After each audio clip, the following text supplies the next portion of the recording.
Hello student, quick revision hub में एक बार फिर से आप सभी का स्वागत है। उम्मीद है आप सभी ठीक होंगे और अपनी तैयारी को बेहतर कर रहे होंगे। आज की हमारी क्लास होगी जनरल साइंस यानी कि सामान्य विज्ञान। सामान्य विज्ञान में हम देखेंगे दैनिक जीवन से संबंधित वैज्ञानिक तत्व यानी कि दैनिक जीवन में विज्ञान। इस टॉपिक से भी एग्जाम में काफ़ी महत्वपूर्ण क्वेश्चन आते हैं और हम देखेंगे कि 2023 तक किस प्रकार के प्रश्न आए हैं और आने वाले एग्जामों में किस प्रकार के प्रश्न आने की संभावना है। तो चलिए शुरू करते हैं बिना किसी देरी के। आज का हमारा पहला क्वेश्चन है, एक गैस नली में जल की अपेक्षा एक तरल अधिक ऊंचाई तक चढ़ता है, तो इसका क्या कारण है। इस प्रकार के क्वेश्चन आते हैं, तो आप क्लास को अंत तक जरूर देखें और अपने आंसर को कमेंट बॉक्स में करने का प्रयास करें, जिससे आप इन प्रकार के क्वेश्चनों की प्रैक्टिस कर पाएंगे। देखते हैं, एक तरल जल की अपेक्षा अधिक श्यान है। 2 तरल का ताप जल की अपेक्षा अधिक है। 3 तरल का पृष्ठ तनाव जल की अपेक्षा कम है। या 4 तरल का पृष्ठ तनाव जल की अपेक्षा ज़्यादा है। तो इसका सही आंसर हो जाएगा ऑप्शन नंबर 4, यानी कि जो तरल का पृष्ठ तनाव है वो जल की अपेक्षा ज़्यादा होता है। ऑप्शन नंबर 4 सही है। अगला क्वेश्चन देखते हैं, जब किसी द्रव का तेजी से घुमाया जाता है तो सघन कण नीचे तथा हल्के कण ऊपर रहते हैं। इस सिद्धांत का उपयोग किया जाता है। 1 अपकेंद्रण में, 2 आंशिक आसवन में, 3 वाष्पीकरण में, या 4 निस्यंदन में।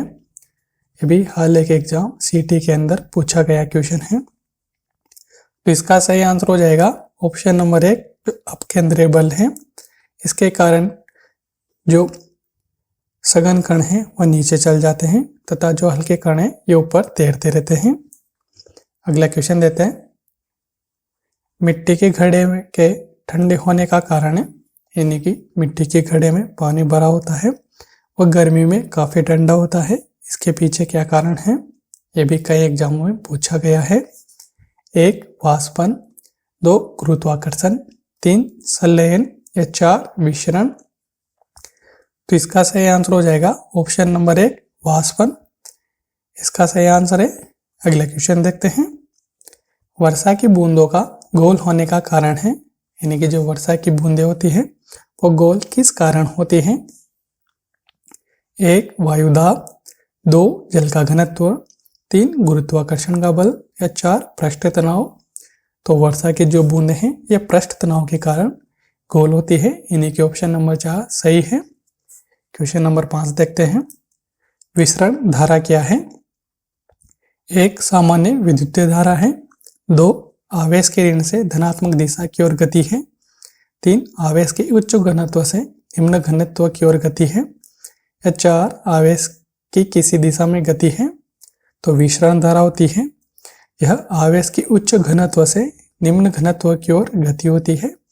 ऑप्शन नंबर 3 सही है। अगला क्वेश्चन देखते हैं, वाहनों के टायरों की बाह्य सतह पर नालीदार बनाई जाती है, ये किस कारण बनाई जाती है। 1 घर्षण बढ़ाने हेतु, 2 घर्षण घटाने हेतु, 3 टायरों को आकर्षक बनाने हेतु, या 4 टायरों की ताकत बढ़ाने हेतु। तो बाह्य सतह को नालीदार घर्षण को बढ़ाने के लिए बनाई जाती है, यानी कि ऑप्शन नंबर 1 सही हो जाएगा।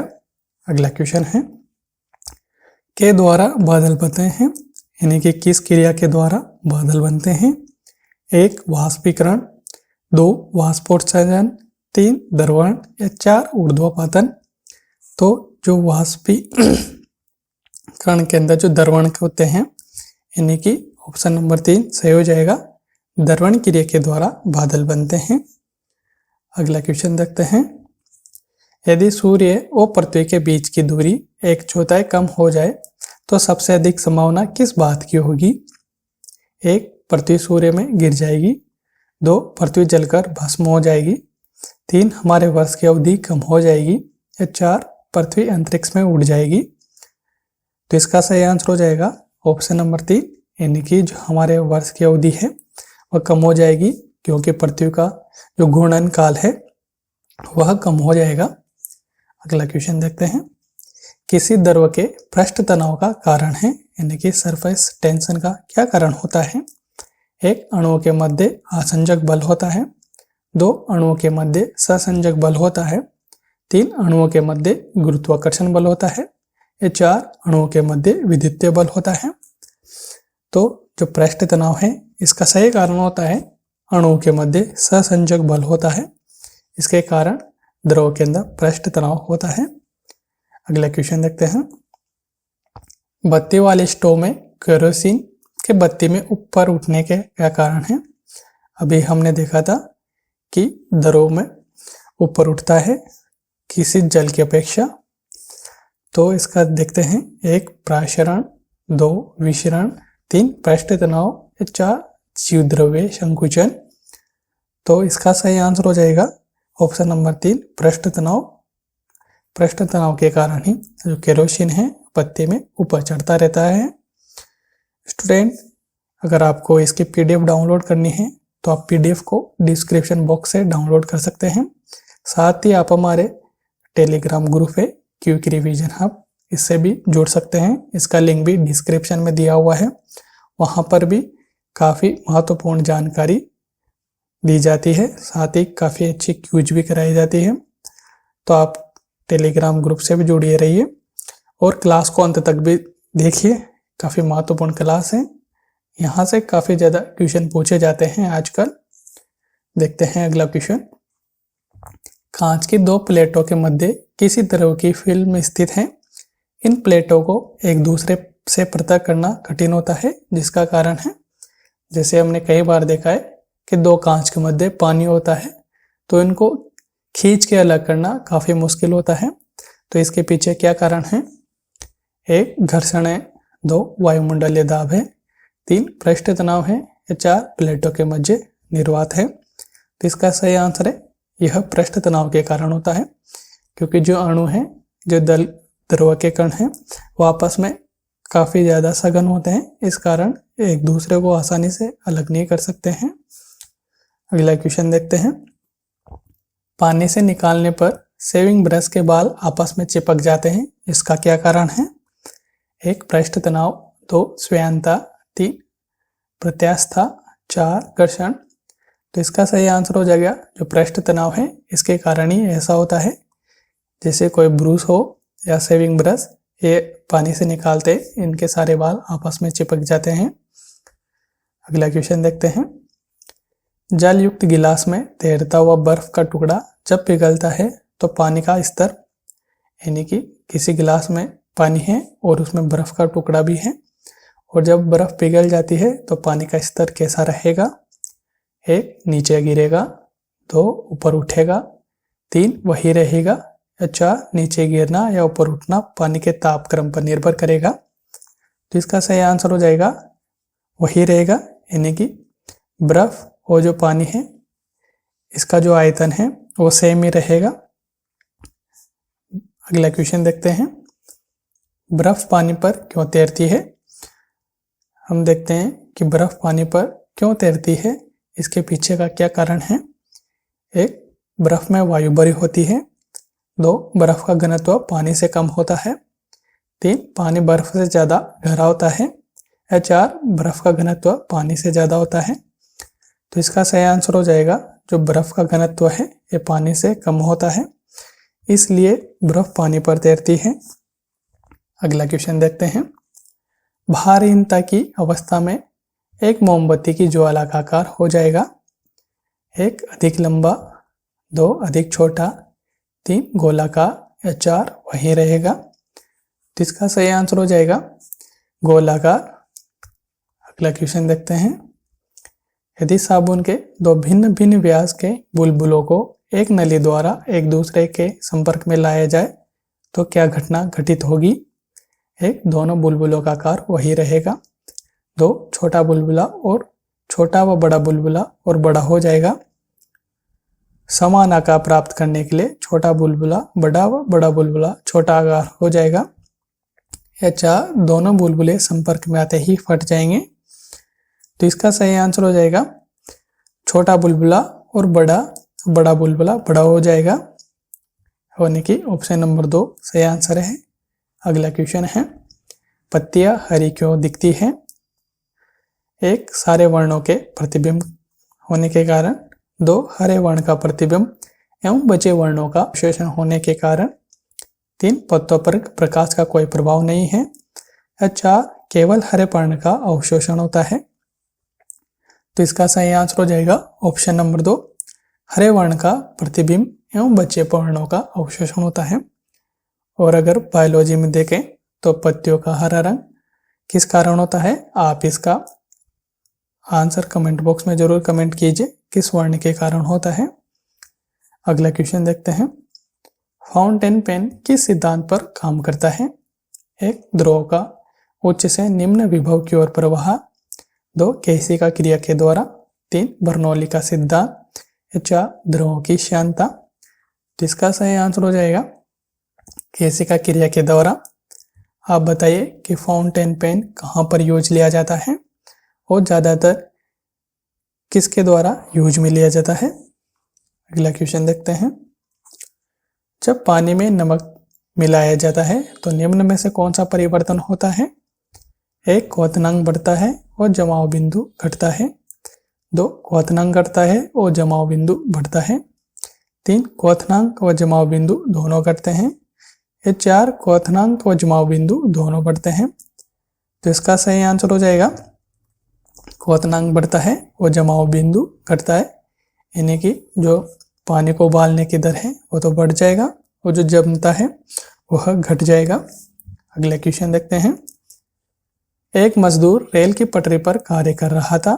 एक लड़का कुछ दूरी पर अपने कान पटरियों पर रखकर जब मजदूर द्वारा की जाने वाली हथौड़े की आवाज को सुनता है तो उसे 2 बार आवाज सुनाई देती है। इसका क्या कारण है? 1, ध्वनि का वेग इस्पात में वायु की अपेक्षा अधिक है। 2, ध्वनि का वेग वायु में इस्पात की अपेक्षा अधिक है। 3, ध्वनि की तरंगें रेल की पटरियों के बीच परावर्तित होती हैं। या 4, उसके कान ध्वनि स्रोत से भिन्न दूरियों पर हैं। तो इसका सही आंसर हो जाएगा जो ध्वनि का वेग है वो इस्पात में वायु की अपेक्षा अधिक होता है, यानी कि जैसे हम देखते हैं कि जो ठोस है इसमें ध्वनि सबसे ज़्यादा होती है, फिर उसके बाद द्रव में फिर वायु में सबसे कम होती है और निर्वात में जो वायु है यानी कि जो ध्वनि है इसके कोई गति नहीं होती है, इसीलिए स्पेस के अंदर ध्वनि गति नहीं कर पाती है। अगला क्वेश्चन देखते हैं, कोई साइकिल सवार किस मोड़ से घूमता है? तो वह है बाहर की ओर झुकता है। 2, आगे की ओर झुकता है। 3, भीतर की ओर झुकता है। या 4, बिल्कुल नहीं झुकता है। जब अपन साइकिल चलाते हैं तो किसी मोड़ पर आने पर हम अंदर की ओर झुक जाते हैं, यानी कि भीतर की ओर झुक जाते हैं। ऑप्शन नंबर 3 सही है। अगला क्वेश्चन देखते हैं, आप सभी बताइए कि अपन भीतर की ओर झुकते हैं एक किस सिद्धांत पर आधारित है। अगला क्वेश्चन देखते हैं, दही को भिगोकर मक्खन निकालने की विधि में भौतिकी के किस सिद्धांत का उपयोग होता है? 1, विशरण। 2, अपोहन। 3, अपकेंद्रण। या 4, निस्तारण। तो इसका सही आंसर हो जाएगा जो अपकेंद्रणीय विधि है। इसके द्वारा जो दही है इससे मक्खन निकाला जाता है। अगला क्वेश्चन देखते हैं, वर्षा ऋतु में लकड़ी के दरवाजे के फूलने का क्या कारण होता है? 1, प्राशरण। 2, विशरण। 3, अंतःशोषण या चूषण। तो इसका सही आंसर हो जाएगा जो अंतःशोषण होता है, यानी कि लकड़ी के द्वारा जो वायु में स्थित नमी होती है इसका शोषण कर लिया जाता है, इसलिए जो लकड़ी या लकड़ी के दरवाजे हैं ये फूलने लगते हैं। अगला क्वेश्चन देखते हैं, वायुमंडल में बादलों के तैरने का कारण है, यानी किस कारण से होता है? यह कम किस लिए होता है? यानी कि कम ताप होता है। या 2, घनत्व श्यानता कम होती है। या 3, वेग कम होता है। या 4, दाब। तो इसका सही आंसर हो जाएगा जो श्यानता एवं घनत्व है इसके कारण जो बादल हैं ये वायुमंडल में तैरते रहते हैं। अगला क्वेश्चन देखते हैं, अगर एक कमरे में एक चालू रेफ्रिजरेटर के दरवाजे खुले छोड़ दिए जाएं तो क्या होगा? कमरा रेफ्रिजरेटर के भीतर के ताप से ठंडा हो जाएगा। 2 कमरे का ताप अपरिवर्तित रहेगा। 3 कमरा रेफ्रिजरेटर के भीतर से ज़्यादा ठंडा हो जाएगा। या 4 कमरा धीरे धीरे गर्म हो जाएगा। काफ़ी अच्छा क्वेश्चन है। तो इसका सही आंसर हो जाएगा जो कमरा है ये धीरे धीरे गर्म हो जाएगा। आप सभी बताइए कि ये किस कारण होगा कि कमरा गर्म क्यों हुआ। वो फ्रिज भी गर्म हो जाएगा। इसके पीछे की और अपने आंसर को कमेंट बॉक्स में जरूर कमेंट कीजिए। अगला क्वेश्चन देखते हैं। पानी में बर्फ का कितना भाग पानी की सतह से बाहर ऊपर रहता है। जैसे हम देखते हैं समुद्र के अंदर बर्फ रहती है तो बर्फ ऊपर कम रहती है और नीचे बहुत ज़्यादा रहती है। तो ये हमें बताना है कि सतह पर कितनी बर्फ रहती है। 1/8 भाग, 2 1/9 भाग, 3 1/10 भाग या 4 1/11 भाग। तो इसका सही आंसर है ऑप्शन नंबर 3 यानी कि 1/10 भाग। इसीलिए समुद्र में देखते हैं कि ऊपर छोटा सा पहाड़ रहता है बर्फ का और नीचे बहुत बड़ा जो भाग है उस बर्फ का रहता है यानी कि 1/9 भाग ये पानी के अंदर रहता है और 1/10 भाग ये ऊपर की तरफ रहता है। सॉरी, जो 9/10 भाग है वो पानी के अंदर रहता है और जो 1/10 भाग है यह पानी के ऊपर रहता है। अगला क्वेश्चन देखते हैं। ऊष्मा संचरण की किस विधि द्वारा सूर्य से उत्सर्जित ऊष्मा पृथ्वी तक पहुंचती है। ये किस विधि के द्वारा होती है। 1 संवहन, 2 चालन, 3 विकिरण या 4 संवहन और चालन दोनों। तो इसका सही आंसर हो जाएगा विकिरण के द्वारा जो सूर्य है इसकी जो ऊष्मा है ये पृथ्वी तक पहुंचती है। अगला क्वेश्चन देखते हैं। पहाड़ पर चढ़ता हुआ व्यक्ति आगे की ओर क्यों झुक जाता है। 1 थकान के कारण, 2 वेग अधिक करने के लिए, 4 स्थायित्व बढ़ाने के लिए या 4 धार्मिक मान्यताओं के लिए। तो इसका सही आंसर हो जाएगा जो स्थायित्व होता है इसको बढ़ाने के लिए। अगर वह सीधा ही रहेगा तो उसके पीछे गिरने की संभावना रहती है, इसलिए वो स्थायित्व को बनाने के लिए आगे की ओर झुक जाता है। वैसे ही जैसे हमने देखा था एक साइकिल वाला किसी मोड़ से जाता है तो अगर वो सीधा ही जाएगा तो इसके गिरने की संभावना रहती है, इसलिए वो थोड़ा झुक जाता है जिससे उसको स्थायित्व प्रदान हो जाता है। अगला क्वेश्चन देखते हैं। रक्तहीन घटना होती है। 1 बर्फ में मृत जीवों के रक्त के कारण, 2 अम्लीय वर्षा के कारण, 3 एक शैवाल के कारण, 4 मृदा में लौह तत्व के कारण। तो इसका सही आंसर हो जाएगा 1 शैवाल के कारण रक्तहीन की घटना होती है। अगला क्वेश्चन देखते हैं। गर्मियों में सफ़ेद कपड़े पहने जाते हैं क्योंकि हम ज़्यादातर गर्मियों में सफ़ेद कपड़े पहनते हैं। इसके पीछे क्या कारण है। 1 सफ़ेद कपड़े ऊष्मा के अच्छे अवशोषक होते हैं, 2 सफ़ेद कपड़े ऊष्मा के अच्छे परिवर्तक होते हैं, 3 सफ़ेद कपड़े पसीना ज़्यादा सोखते हैं या 4 उपयुक्त में से कोई नहीं।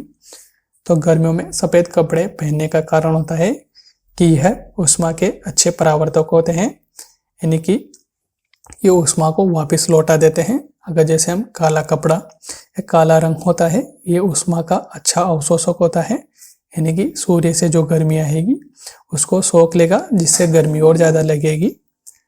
तो स्टूडेंट ये थी आज की हमारी क्लास। आई होप आप सभी को यह क्लास काफ़ी पसंद आई होगी। अगर आपको ये क्लास पसंद आई है तो लाइक, सब्सक्राइब और शेयर करना ना भूलें। आप इसी तरह अपनी मेहनत करते रहिए, कड़ी लगन मेहनत से परिश्रम करते रहिए, अपना रिवीजन करते रहिए क्योंकि रिवीजन ही सफलता की चाबी है। तो आप पढ़ते रहिए, मुस्कुराते रहिए। मिलेंगे अगली क्लास में, तब तक जय हिंद, धन्यवाद।